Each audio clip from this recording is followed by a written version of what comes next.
had he lived. And we lifted the top off so we could actually get a better idea of what the condition is before we start treatment on the mummy itself. 1, 2, 3, slowly. All right, there we go.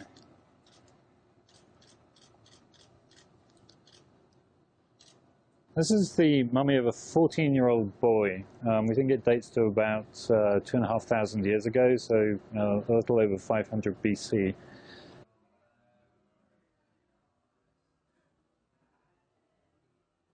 Right, he's a 14-year-old boy. We know from the coffin that his name was Minerdis. He was the son of Inaros, who was a fairly important priest of a god called Min in central Egypt.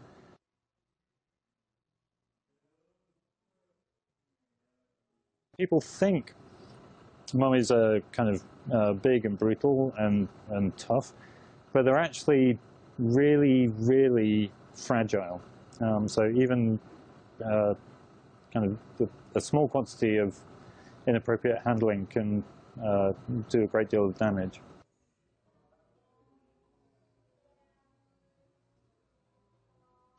Somebody stood the mummy up on end, and what happened then was that the legs broke off at the knees, and then the feet broke off at the ankles and rotated sideways.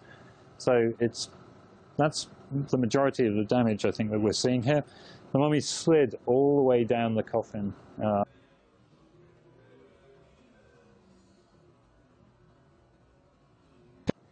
I think opening up this coffin is giving us a whole host of new information which we'll be able to use to better interpret the lifestyle in late period Egypt.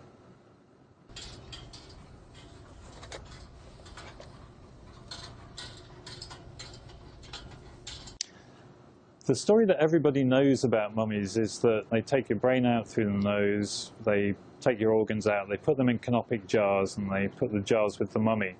What happens in this later period, and this is one of the more interesting things that one starts to learn, is that the organs were taken out, preserved, wrapped into packets, and then put back in either into the abdominal cavity or into the chest cavity or between the legs. We actually start to open it up to try and figure out exactly what it is that we're going to do once we get in there.